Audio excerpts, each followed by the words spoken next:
අද මම ඔයාලට කියලා දෙන්න යන්නේ අපි කොහොමද අපේ Samsung ෆෝන් එකට අපි කැමති නොටිෆිකේෂන් සවුන්ඩ් එකක් දාගන්න කියලා. දැන් එන අලුත් ගොඩක් ෆෝන් වලට දැන් නොටිෆිකේෂන් අපි කැමතිව දාන්න බෑ. ඒත් ඒක පුළුවන් ක්‍රමයක් තියෙනවා. හරිම ලේසි. ඒකටම අපි කරන්න ඕන අපේ ෆෝන් එකේ YouTube app එකට යන එක. අපි YouTube app එකට ගිහිල්ලා search bar එකේ අපි notification sound කියලා අපි ගහ ගන්න ඕනේ, search කර ගන්න ඕනේ. ඊට පස්සේ අපි කැමති notification sound එකක් අපි download කරගන්න තියෙන්නේ. සාමාන්‍ය MP3 download කරනවා වගේම තමයි.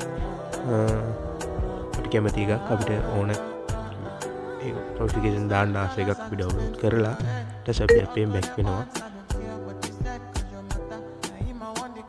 ඊට පස්සේ අපි අපේ download කරලා පස්සේ file manager එකට යනවා. ෆයිල් මැනේජර් එකේ අපි උඩින්ම තියෙනවා අපි ඩවුන්ලෝඩ් කරපු ෆෝල්ඩර් එක. ඒක උඩ එකපාරක් ක්ලික් කරලා අපි ඒක කොපි කරගන්න ඕනේ. ඒ කියන්නේ ඒක උඩ සිලෙක්ට් කරගෙන ඉඳලා අපි කොපි කරගෙන අපි ඉන්ටර්නල් ස්ටෝරේජ් එකට යන්න ඕනේ. ඒ කියන්නේ ෆෝන් එකේ ඉන්ටර්නල් ස්ටෝරේජ් එකට ඒකට ගිහිල්ලා අපි සර්ච් කරගන්න ඕනේ notification කියලා. ඒ කියන්නේ ෆෝන් එකේ ඉන්ටර්නල් ස්ටෝරේජ් එකේ. එතකොට උඩින්ම එන ෆයිල් එක ඊට පස්සේ අපි ඒකට යනවා.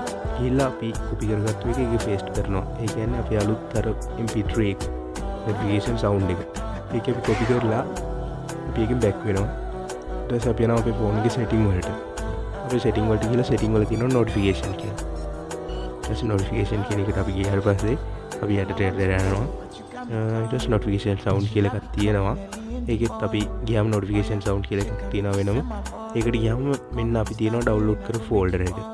ඒ කියන්නේ අපිට MP3 එක මෙන්න මෙතන තියෙනවා. අන්න ඒක අපි select කරගත්තාම ඒ notification sound එක තමයි අපේ එකට එන්නේ. ඒක හරිම ලේසි. ඊට පස්සේ දිගටම ඒ sound එක තමයි තියෙන්නේ. අපිට ඕන නම් ඒ වගේ file තව copy කරලා අරගෙන දාගෙන folder එකට දාගෙන අපිට පාවිච්චි කරන්න පුළුවන්. හරිම ලේසි. වීඩියෝ එකෙන් ඔයාලට මොන හරි ලැබුණා නම් අනිවාර්යයෙන්ම සබ් එකක් දීගෙන යන්න. තවත් වීඩියෝ එකක් සෙට් වෙමු. උස්සන්න නැවලා හැමෝටම